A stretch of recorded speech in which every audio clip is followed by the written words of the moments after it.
At 0643 local time, the weapons officer aboard a Burt-class destroyer in the Arabian Sea pressed his thumb against the launch authorization panel and watched the first hatch blow open. The Tomahawk came out cold, pushed clear of the vertical launch cell by a gas charge before the booster lit. For half a second, the missile hung in the dark like it had changed its mind.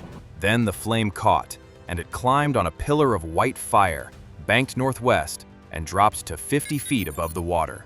Behind him, 13 more destroyers were doing the same thing. Across the Arabian Sea, across the Eastern Mediterranean, 2 carrier strike groups, Lincoln and Ford, and every escort between them, opening their magazines at the same moment. The officer's job was simple. Each cell in his vertical launch system held either a weapon or a shield. Tomahawk, offense. SM-2, SM-6, defense. Every missile he sent toward Iran was one less he'd have to stop whatever came back. He had 90 cells, 71 were Tomahawks. That left 20 for the return trip. He'd done the math 3 times. It wasn't comfortable, any of the 3. Across the fleet, the arithmetic was identical. 14 destroyers, each making the same ugly trade. Punch now, hope the shield holds later. The Tomahawk flies at the speed of a commercial airliner, 880 kilometers per hour. Tehran sat 1,400 kilometers away. That meant 90 minutes of flight time. 90 minutes during which Iran could watch them come, track them on radar, count them, and decide what to do about it. The answer, as it turned out, was nothing. Iran's air defense network had been gutted twice in the past 2 years. Every S-300 battery Israel had missed in the spring, it killed in the fall. The systems Iran paraded through Tehran 5 months ago, proof of survival, the regime said, were launchers without eyes. Satellite imagery showed the tubes in position. The engagement radars that aimed them were nowhere to be found. A rifle with no scope. Iran could see the Tomahawks coming the way you see headlights on a highway. You know they're there, you know the direction, but you can't do a thing about it. The missiles didn't fly alone. 200 Israeli fighter jets had crossed into Iranian airspace 60 seconds before the first Tomahawk launched. And one squadron wasn't heading for a military target. It was heading for a meeting. The Israeli jets came in 3 waves. The first carried anti-radiation missiles, weapons that home on radar emissions the way a mosquito finds a vein. Their job was to kill anything that turned on. Any S-300 crew brave enough to light up their engagement radar would have about 11 seconds of useful data before a harm missile turned their station into scrap. So the radars stayed dark, which meant the second wave had a clear sky. 500 targets, air defense batteries, missile launchers, IRGC command centers, airfields. The target list had been built over months, cross-referenced by American satellites, Israeli signals intelligence, and the kind of human sources neither side talks about. Every target had a coordinate, a weapon assignment, and a backup weapon in case the first one missed. The F-35s didn't need to dodge. Their radar cross-section is roughly the size of a golf ball. The S-300 PMU-2 was designed to track fighter-sized objects, not golf balls.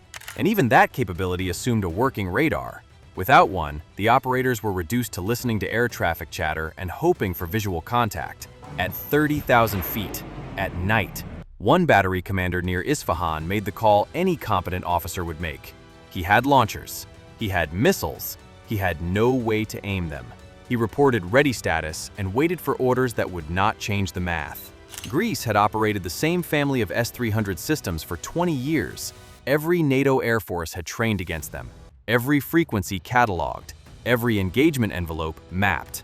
The Iranians had bought a lock, and the Israelis had been handed the key by a NATO ally. The golf ball passed through the rifle scope's blind spot, and the rifle couldn't turn fast enough to matter. Across western and central Iran, 500 targets began disappearing from the map. If this is the kind of breakdown you've been looking for, hit like and subscribe. It takes 2 seconds and keeps War Horizon on your feed. Because one of those targets wasn't a launcher or a radar. It was a building in central Tehran where, at that exact moment, between 5 and 10 of Iran's most senior leaders were sitting in the same room. Someone had accelerated the entire timeline of the operation for this one shot.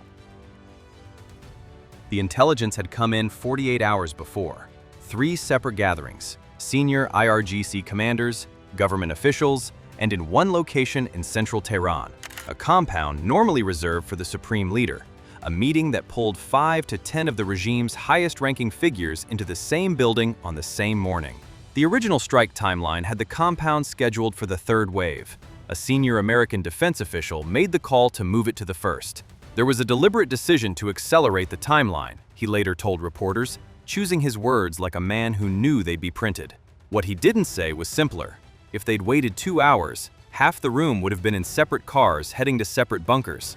7 missiles converged on one district of Tehran: the presidential palace, the National Security Council building, the residence.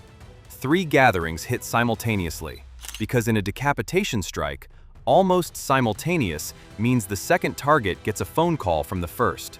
In the smoke and noise, Iran's foreign minister went on American television. Asked if the supreme leader was alive, Abbas Araghchi paused. "As far as I know," he said. 4 words that confirmed nothing and denied everything. On the Israeli side, a military official told reporters their assessment was different. Khamenei had been in the building. So had the IRGC commander. The phrasing was clinical. The implication was not. 500 military targets hit. 3 leadership gatherings struck in the same minute. Every surviving S-300 destroyed. Iran's air defense network, the thing that was supposed to make this operation expensive, had been expensive for about 11 minutes. An American official borrowed a phrase from the previous round. Iran was essentially naked, but naked does not mean silent.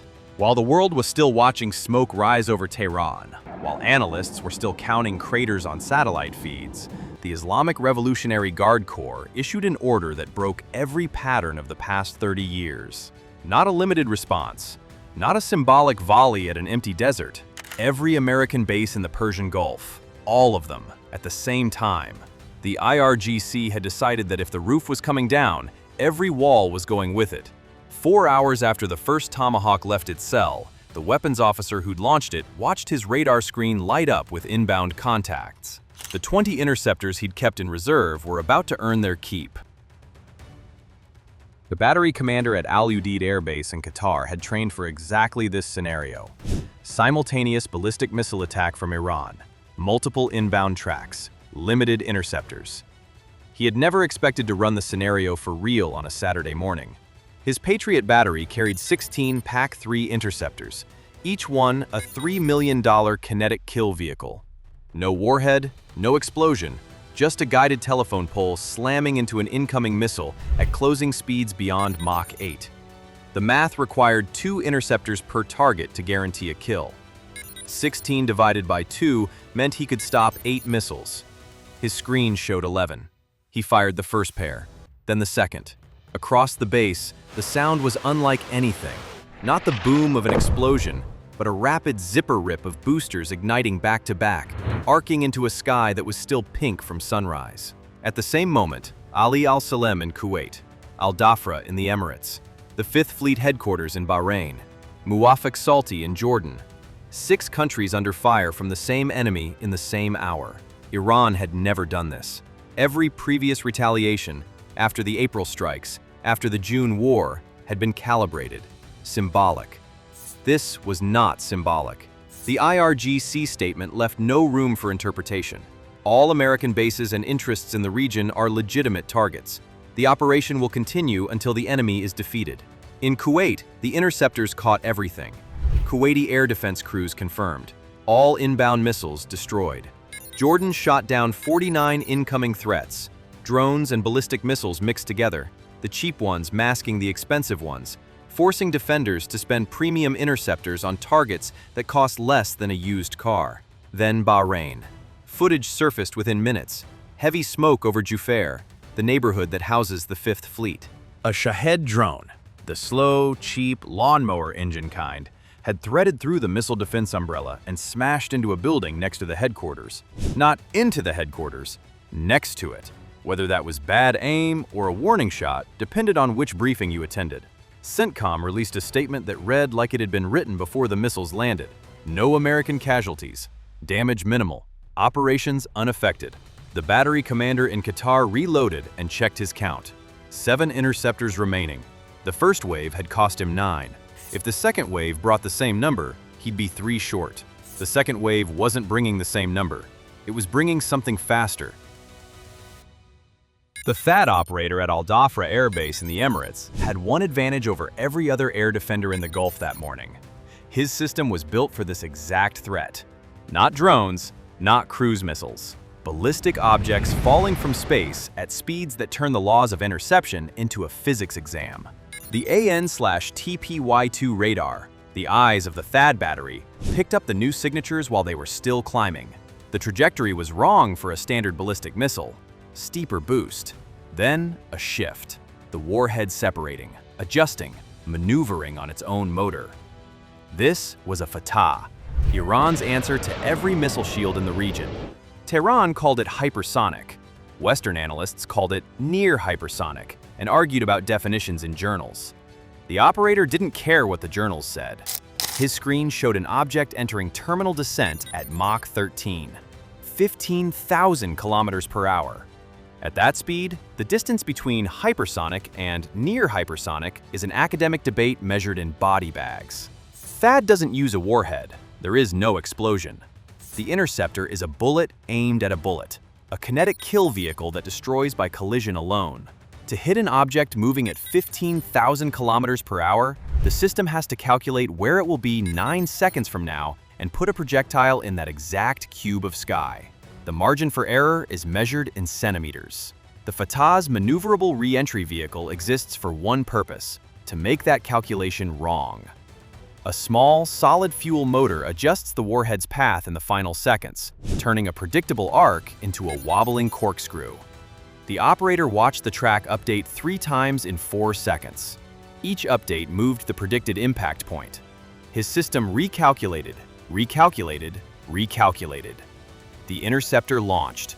The kill happened above the atmosphere.